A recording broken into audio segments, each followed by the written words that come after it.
আসসালামু আলাইকুম রহমতুল্লাহ। যে যেখান থেকে দেখতেছেন আমাদের সাহসাটি সকলকেই মোবারকবাদ। ফজরের সালাতে 10টি গুরুত্বপূর্ণ ফজিলত। আপনারা ভিডিওটি না টেনে সম্পূর্ণ দেখবেন, অবশ্যই উপকৃত হবেন। এগুলো জানার পর কারোর আর ফজরের সালাতে গাফিলাতি অলসতা আসবে না ইনশাআল্লাহ। 1 নম্বর ফজিলত, ফজরের সালাত মুমিন ও মুনাফিকের মধ্যে পার্থক্যকারী। কেননা রাসূলুল্লাহ সাল্লাল্লাহু আলাইহি সাল্লাম বলেছেন, মুনাফিকের জন্য ফজরের সালাত আদায় কষ্টকর। বুখারী শরীফ ও মুসলিম শরীফ। 2 নম্বর ফজিলত। রাসূলুল্লাহ সাল্লাল্লাহু আলাইহি সাল্লাম বলেছেন, যে ব্যক্তি ফজরের সালাত আদায় করে সে ব্যক্তি ওই দিন আল্লাহর জিম্মায় চলে যায়, অর্থাৎ স্বয়ং আল্লাহ তাআলা ওই ব্যক্তির দায়িত্ব নেন। সহিহ মুসলিম ও তিরমিজি শরীফ। 3 নম্বর ফজিলত, রাসূলুল্লাহ সাল্লাল্লাহু আলাইহি ওয়াসাল্লাম বলেছেন, যে ব্যক্তি ফজরের সালাত আদায় করবে আল্লাহর ফেরেশতাগণ আল্লাহর কাছে ওই ব্যক্তিকে ভালো মানুষ হিসেবে সাক্ষী দিবে। বুখারী মুসলিম। 4 নম্বর ফজিলত, রাসূলুল্লাহ সাল্লাল্লাহু আলাইহি ওয়াসাল্লাম বলেছেন, যে ব্যক্তি ফজরের সালাত জামাতের সাথে আদায় করে আল্লাহ তাআলা তার আমলে দাঁড়িয়ে সারা রাত নফল নামাজ আদায়ের সওয়াব দিয়ে দেন। সহিহ মুসলিম।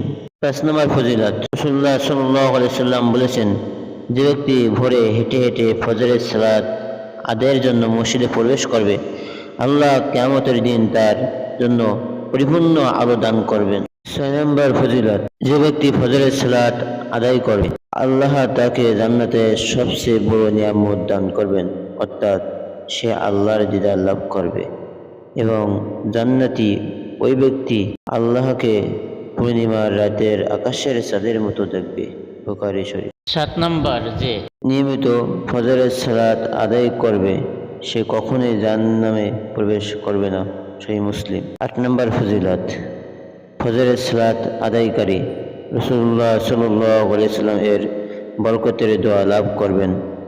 সুনানে আবু দাউদ, সুনানে আহমদ। 9 নম্বর ফজিলত, ফজরের 2 রাকাত সুন্নাত সালাত দুনিয়া ও তার মাঝে যা কিছু আছে তার চেয়ে উত্তম। জামে তিরমিজি। 10 নম্বর ফজিলত, ফজরের সালাত আদায়ের পরে ব্যক্তির মন ফুরফুরে প্রফুল্ল হয়ে যায়। সহিহ বুখারী, সহিহ মুসলিম। সুবহানাল্লাহ। আল্লাহ আমাদের উপরোক্ত সব নিয়ামতের ভাগীদার করুন। সুতরাং আমাদের সকলকে সময় মতো নিয়মিত 5 ওয়াক্ত সালাত জামাতে পড়ার তৌফিক দান করুন। আমিন।